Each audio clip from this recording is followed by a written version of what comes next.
الصبح بدا من طالعتی. بات اصل میں یہاں آ کر ٹھہر گئی کہ کام کرنے والے امت کو اعمال پر آتے دیکھ کر مطمئن ہو جاتے ہیں. یعنی کہ ہم کیا کرتے ہیں، ہم دیکھتے ہیں یار چلو یہ نمازی ہو گیا، ٹھیک ہے کام ہو گیا، یہ روزے دار ہو گیا، کام ہو گیا، یہ تعلیم میں بیٹھنے والا بن گیا، کام ہو گیا، یہ روزہ رکھنے والا بن گیا، کام ہو گیا، اس کا اچھے اخلاق ہو گئے، کام ہو گیا. نہیں، کام نہیں ہوا. ہم نے یہ دیکھنا ہے کہ بھئی یہ اعمال پر آ رہا ہے یا اپنے یقین کی وجہ سے اس نے نماز شروع کی ہے، یا اس کا یقین درست. اگر تو وہ اعمال پر آ رہا ہے تو اس کا مطلب کیا ہے کہ کام ابھی تک ختم نہیں ہوا بلکہ شروع ہوا ہے، کہ ہم نے اس کے جو عمل تو وہ کر رہا ہے لیکن اس کو اس عمل کے یقین کی طرف لے کر آنا ہے. کہ نماز کا یقین کیا ہے کہ نماز پڑھنے پر اللہ یہ وعدے پورے فرمائیں گے. یعنی کہ روزی کا مسئلہ حل فرمائیں گے، قبر کا مسئلہ حل فرمائیں گے، پل صراط کا مسئلہ حل فرمائیں گے، اعمال نامے کا مسئلہ حل فرمائیں گے، جنت کا مسئلہ حل فرمائیں گے. اور نماز نہ پڑھنے پر اللہ کی یہ وعیدیں ہیں، یہ عذاب ہیں کہ نماز قضا کرنے پر 2,88,00,000 تک جہنم میں جلایا جائے گا. تو یہ وعیدیں، ان کا یقین پیدا کرنا ہے. جب ان کا یقین پیدا ہوگا تو کیا ہوگا، چاہے طوفان آئے، چاہے آندھی آئے، چاہے زلزلہ آئے، چاہے زمین اوپر نیچے ہو رہی ہے، وہ بندہ نماز نہیں چھوڑے گا. کیوں؟ کیونکہ اس کو اس عمل کا یقین ہے. آج ذرا سی بارش ہوتی ہے، ذرا سا پیر میں درد ہوتا ہے، ذرا سا سر میں درد ہوتا ہے، یا ذرا سی سستی ہوتی ہے، ہم کہتے ہیں چلو نماز کل پڑھیں گے. وجہ کیا کہ ہم اعمال کی شکل پر آئے، یقین پر نہیں آئے. ہمارے یہاں بنگلے والی مسجد میں آئے بہار والوں نے بتایا کہ جی ہمارے یہاں اتنے فیصد لوگ نمازی ہو گئے، بس 10% لوگ رہ گئے، ان پر محنت باقی ہے. میں نے کہا بھئی اس کا مطلب یہ ہے کہ اب تبلیغ تو ختم ہو گئی، کیونکہ اب تک تمہارے سامنے عمل کی فیصد والے آئے، یقین کی فیصد والے نہیں آئے. تم معیار کام کا دیکھ رہے ہو، عمل کی فیصد کتنی بنی. ہم یہ دیکھنا چاہ رہے ہیں کہ ایسے یقین کی فیصد والے کتنے بن گئے. یعنی کہ عمل والے لوگ بن گئے، یہ کام کا معیار نہیں ہے.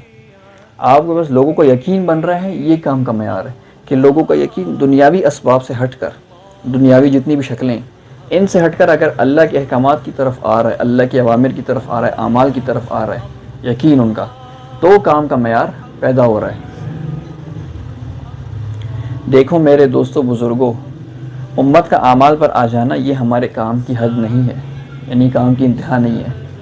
یہ امت عمل پر آتی رہے گی اور عمل کو چھوڑتی رہے گی، عمل پر چڑھتی رہے گی، عمل سے پھسلتی رہے گی.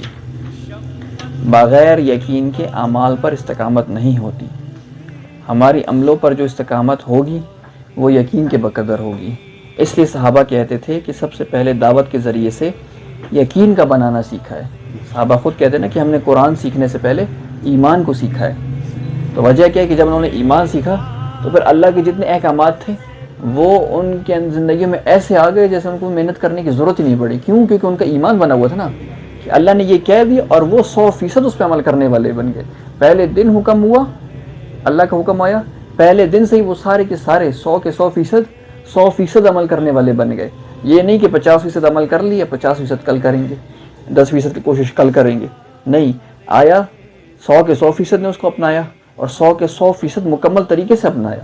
یہ نہیں کہ آدھا کر دیا آدھا چھوڑ دیا. وجہ کیا تھا کہ انہوں نے پہلے ایمان سیکھا تھا، یقین سیکھا تھا. پھر یہی دعوت ایمان سے اعمال میں منتقل ہو گئی. یعنی کہ جب ایمان ہوگا تو پھر اعمال خود بخود آئیں گے. اعمال جو ہے نا وہ کہتے ہیں اندر کی آپ کی ضرورت بن جائیں گے، کیونکہ آپ کو یقین ہی ہوگا کہ بھئی میں نماز نہیں پڑھوں گا تو اللہ مجھے روزی کہاں سے دیں گے. جب ایک بندے کو پتہ چل جائے یار میں نماز نہیں پڑھوں گا مجھے روزی نہیں ملے گی، تو وہ چھوڑے گا نماز؟ نہیں چھوڑے گا. اس کو پتہ ہے کہ بھئی اللہ نے راستہ یہی رکھا ہے. یقین نہیں بنا، آج ہمارا یقین نہیں تو ہم نماز چھوڑ دیتے ہیں. کہ اعمال کی دعوت دو ان اعمال کی حقیقت کو سامنے رکھتے ہوئے. اگر دائی کے سامنے دعوت دیتے ہوئے بے نمازی ہے تو اس دعوت دینے والے کے اندر اس کی اپنی نماز میں حقیقت نہ آئے گی. یعنی اگر میں دعوت والے کو دے رہا ہوں کہ نماز پڑھ لو، اچھی نماز پڑھو، لیکن میں اس کو دعوت دے رہا ہوں کہ یار وہ بے نمازی ہے، اس لیے نہیں دے رہا کہ میری اپنی نماز اچھی ہو جائے. اگر میں اس لیے نہیں دے رہا کہ میری اپنی نماز اچھی ہو جائے، وہ بے نمازی اس کی نماز، تو میں خود بھی نماز کی حقیقت کو حاصل نہیں کر پا سکوں گا.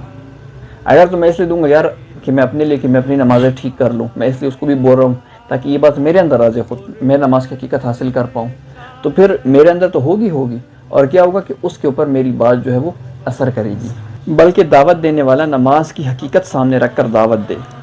دیکھو دعوت دینے والا نماز کی حقیقت سامنے رکھ کر دعوت دے، بے نمازی کو سامنے رکھ کر دعوت نہیں دے کہ یہ بے نمازی ہے اس لیے میں اس کو دعوت دے رہا ہوں. نہیں، بلکہ نماز کی حقیقت کو، یار نماز کے اتنے فائدے ہیں، اس طرح یقین ہے، اللہ یہ مسائل حل فرماتے ہیں جو نماز کی حقیقت ہے، اس کو سامنے رکھتے ہوئے ابھی ہم دعوت دے رہے ہیں بے نمازیوں کو سامنے رکھ کر، یا ہم دعوت دے رہے ہیں غافلوں کو سامنے رکھ کر، یا ہم دعوت دے رہے ہیں جاہلوں کو سامنے رکھ کر؟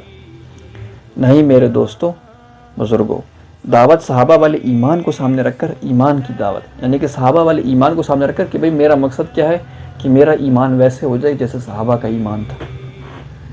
صحابہ کی نماز کو سامنے رکھ کر نماز کی دعوت، یعنی کہ میری نماز ویسے ہو جائے جیسے صحابہ نماز پڑھتے تھے۔ سینہ ہے موت